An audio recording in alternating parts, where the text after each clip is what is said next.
समस्ते एकाकार भक्त और भगवान को मिलन अपूर्व दृश्य कहूची उत्कलीय ए परंपरा विधिर कथा।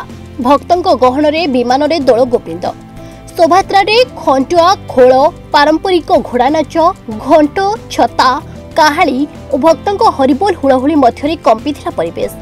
सुसज्जित विमान को दोलवेदी रे पूजार्चना पर आरंभ होइतला दोल मेलन। विमान रे झुली झुली आसुछंती राधाकृष्ण। घंट घंटा ध्वनि रे प्रकंपित हेउछि समग्र अंचल। आनंद उल्लास सहित ठाकुर को पाछोटी आणुछंती श्रद्धालु। भजन संकीर्तन रे उछुळुछि मेलन पड़िया। एभली भाव भक्तिर अपूर्व मिलन देखिबाकू मिलिछि पुरी जिला काकटपुर साडेंगा पाटपुर ग्राम रे। काकटपुर गोप अंचल आखपाख अंचल पाखापाखि 20 रु ऊर्ध्व विमान मेलन पड़िया एकत्रित होइथिले। राधाकृष्ण को दर्शन पाई लोकारण्य होई पड़िथिला पूरा अंचल। ठाकुर दर्शन करने सहित विमान शोभायात्रा सामिल होइथिला। एठाकर मेलन विशेषत्व हेउछि साडेंगा पाटपुरे थिबा लवकुश आश्रम स्थानीय प्रशासनिक अधिकारी उपस्थिति पूजार्चना करा जाई लवकुश आश्रम स्वतंत्र दीप एक शोभायात्रा आसी मां बरुणेई पीठ निकरे पहुंची थाए। मेलन पड़िया थिबा दोल विमान को पूजार्चना करा जाई रीतिनीति पाटपुर बरुणेई पीठ को लवकुश मंदिर पर्यंत शोभायात्रा अनुष्ठित होता है। श्री राधाकृष्ण ठाकुर को देखि भक्त जेतिके खुशी ठाकुर को निज घर आगे देखि ताटू अधिक विभोर होई पड़िछन्ते समस्ते।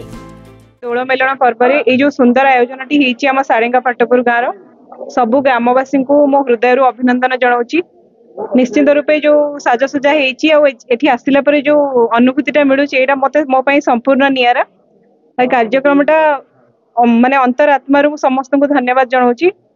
बहुत बहुत खुशी लगुच आसिकी तेणु मोर गोटे अंतर रू समस्त को शुभेच्छा शुभकामना जिनसटा एमती चालू रहू गाँववासी भितर एमती आंतरिकता रही था। आमर ये दल समय दल उत्सव जो साडेगा ग्राम जो चली दल मेलन दीर्घ 10 वर्ष मेलन जहाँ भी आज परंपरा निहाती गोटे निश्चित निरा एमको तहसिलदार मत कर्ता हिसाब से आमको गाँ कमिटी आमको इनवाइट करते आम से पहुँचुचे जितने निश्चिंत गर्वित अनुभव करुच्ची। निश्चिंत यह आगू निहती जमी भले हम आहरी अधिक उन्नत हम से सहयोग रहा। बैशाखी साई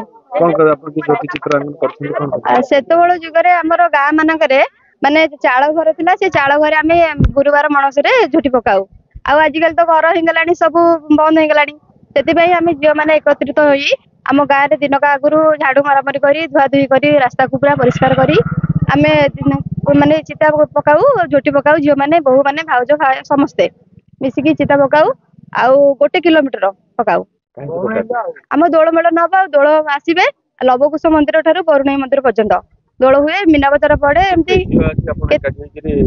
बहुत सारा गाँ सारा झील बहु माने आउ 50 बेसी अधिक आउ शाशुर आम आसू वर्ष थे ना यहाँ बहुत खुशी लगे कारण वर्ष थे ना आमर हुए दीर्घ 10 वर्ष है आरंभ है अनुष्ठान।